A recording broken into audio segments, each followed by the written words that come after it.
What goes into designing your dream? In residential, it is about who the people are who are going to use that house. This is very important because we cannot go away from their culture or from their beliefs and their likings. So this was around the 90s and 2000s. Fun aspects in the offices.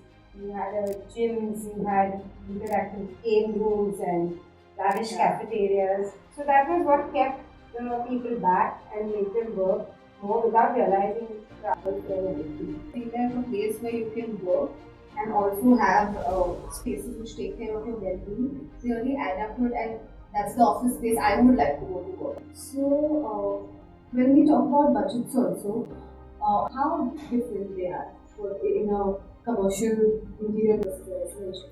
Always starts with the budget, and along the line, 99.9 times the budget is then totally forgotten, and it becomes about aspirations. Hi everyone, welcome to our second episode of our podcast series and beyond. And today we'll be diving into the fascinating world of interior architecture with our industry expert Alpa Shikre. Alpa is a seasoned expert with 30 plus years in the design industry and is one of the first Indian architects to earn the USGBC LEED AP certification for commercial interiors.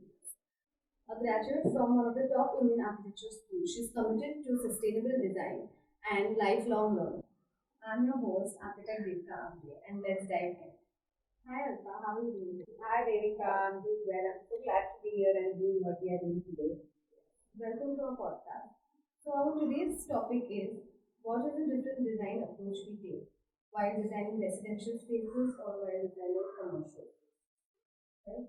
So our first question I would like to ask you, what goes into making a successful commercial interior space? Let me not dive directly into answering your question. Let's go into the little bit of theory of how office design has evolved over the years. So if you go back many decades, I would say 1950s, it was a very formal environment where you had your boss's cabin and then the person below the boss and then the workforce. And it was a very formal kind of setup. Then around the 80s also we changed to a little bit of open planning with more open workspace with few cubicles. Cabins are kind of nearly done away. And then came www, the great internet, World Wide Web, and the entire workspace changed. The way the people function and the way the offices were designed. It became more of a co-working spaces, more open than the open spaces also. Correct. And especially tech companies at that point wanted to retain their staff for longer hours without really making them feel that they're making them work for more hours. So came in the fun aspects in the offices. You had gyms, you had interactive game rooms and lavish cafeterias. So that was what kept the people back and made them work more without realizing the hours were working.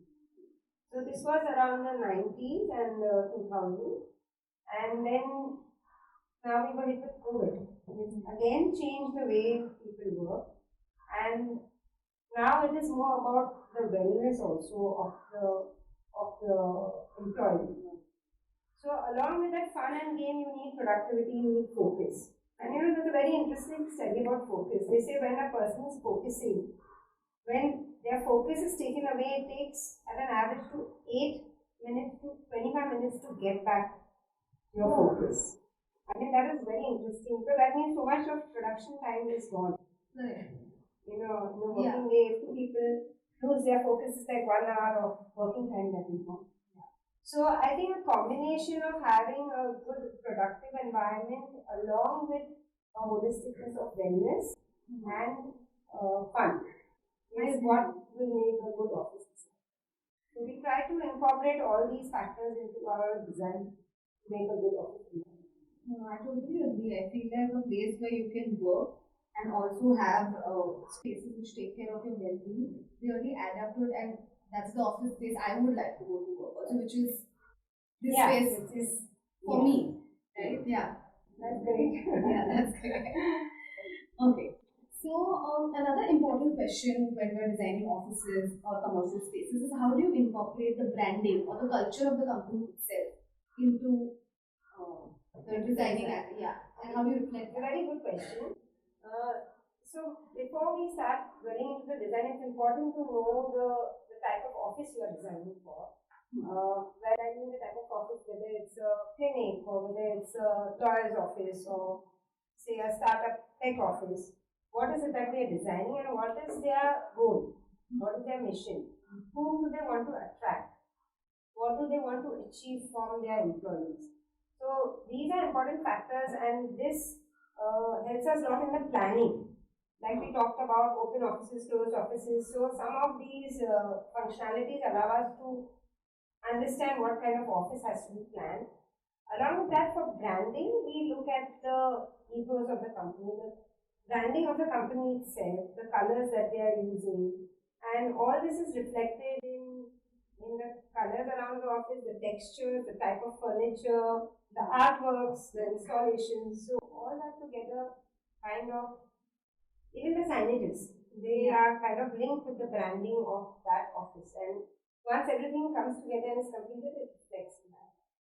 I think one such good example is the school's office that interior design studio did, which the brand identity is reflected beautifully through all the design elements also, and we've gone even in the core of it where they wanted to showcase India to the international clients, and we've incorporated that as well. Yeah, you're right. A very good example. The color of their branding is used in the interior and their ethos of how to give the Indianness to the foreign company, because basically it is this thing for the foreign collaborators. That office was meant for, so they have an office in their factory. Yeah. But this office was meant to entertain their international partners. Yeah. So it had to reflect the Indianness in the international setup. Exactly. And I think it was very beautifully done because when anybody is thinking of tying the brand identity with the design, picking the brand colors is something that comes at the top of your head. That's how you're going to integrate it. But when you dive deeper and go understand what the intention of the client is and then translate it into your design, I think we hit a good mark with. So we have a lot of interaction with the client also who gives us the brief to understand this. Yeah. Because to understand the brief and the client to be able to give the brief, I would say both the things are very important. Sir.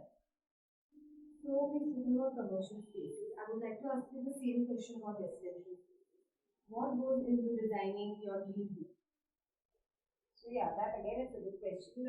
Residential spaces work very differently from commercial spaces, obviously, because a residence is more a personal space and it's not an individual's personal space. So maybe involves a family. Most of the time involves a family. So a lot of different aspects go into that. While in commercial we talked about space planning and all that, that is important. In residential, it is about who the people are who are going to use that house. It is very important because we cannot go away from their culture or from their beliefs and their liking. It's very important to understand the dynamics in the family, who all are there, how many generations are there. Sometimes it's a nuclear family, but sometimes there are 3 generations and you have to cater to all. So all these things have to be considered while planning a residential interior. Likes and dislikes, you'll be amazed how different they are in a single family. Like we've had instances for instance, wife tells us something in a meeting, and the minute the meeting is done, husband will call and say, you know what, she said this, but I didn't want to say in front of her, but this can be done and this cannot be done. Correct. And of course, budgets also play an important part in any interior. Correct. So when we talk about budgets also, how different they are in a commercial interior design space versus a residential? So usually commercial spaces are driven by a particular budget because maybe it's a private office or it's a corporate office. They always will have a particular budget within which you have to design. And the end user also understands that we are driven with a certain number, so certain things can be done and cannot be done. When we tell them when the designs are shown, first of all, it's not shown to multiple people. It's usually just 1 or 2 people who are the decision makers there. Yeah. which makes things much easier for us. Yeah. And they do keep that always in their mind that we have to give our likes and dislikes within that budget. Whereas in a residential, it starts with a certain budget always. Yeah. It's whether it's a HNI apartment or whether it's a two-bedroom apartment. It always starts with a budget. And along the line, 99.9 times the budget is then totally forgotten and it becomes about aspirations. Because the house is not a place where people are doing the interior again and again. Unlike like a hotel or an office which may have an renovation in 7 to 10 years. We have seen the life cycle of hotel is about 7 years. Offices also, if they grow, if they keep growing, it keeps changing. Whereas the residents, at least 15 to 20 years, people are going to keep it. And especially in places like Mumbai, it's not easy to change residences. Yes. I mean, once you've got your home, you're there for some time. Of course, I know the millennium thinks differently now. Buying a home. Yeah, but for the interiors where, I mean, our clientele that we cater to, it is an aspirational home that they are doing. It is something that they want to show off to their friends and family. So, it is very dynamic and it keeps changing, and the budget also keeps changing. Of course, it's our duty to caution them at every time that, you know what, this is what we have decided and now it is leading here. So that they don't get a shock at the end of the Absolutely. oh my God, what happened. We usually make sure that we integrate them every time they're going over. I think the way I look at it is also when it's a commercial project and it's a residential project. A commercial project, everybody is generally thinking by their head, versus a residential project is mostly governed by the heart. Very well said. Yeah. Very well said. So the decision with the head, the budgets and timelines and everything is more appropriate in line with the commercial project versus the residential project, because everybody has their heart in it. Yes. Okay. So what about the factor of sustainability? How do you think is the difference between commercial spaces and residential spaces? So nowadays, not only sustainability, wellness is a big factor which I consider in any kind of design. So in a way, it doesn't differ much. Although there may be few differences, like you say, sustainability is using economical materials and making sure. Traditionally, actually, Indian homes are very sustainable because we do not keep our windows closed. We do not use AC all the time. As an Indian culture, you had vadas and all, open to air. Then today, about 80% of the population wants the windows open. They don't want to be in a caged space. So, some sustainable ideas are already inborn in Indian culture. In commercial offices, yes, where we talk about occupancy sensors, daytime sensors, and these all are the sustainable factors which come in, which may not be so obvious or which are not there in a residence. But things like natural daylight, good air quality, while air conditioning, in residential, these all factors are definitely considered and they are common. So, there are a few factors which are technical in nature, which are different in commercial spaces and may not be pertaining to residential. Correct. And I think also technology is by our side. When we're doing commercial building, we can get all the reports of how the daylight is being used, which spaces are lit, which are not lit, and how we can change the strategy. So I think we can deep dive more in commercial spaces. Like building management systems, all EMS systems are there for commercial spaces, which may not be there for residential. But I also feel like in residential spaces, because it's your own house, you're a little more conscious and conscious. So it's an inbuilt, sustainable aspect that is already exists. What's the key takeaway you would like our listeners to know when they are designing their commercial or? So whether it's a commercial space or a residential space, I would just sum it in 2 or 3 words. You should know what you want. What are you looking for? What is the aspect? Why are you designing it?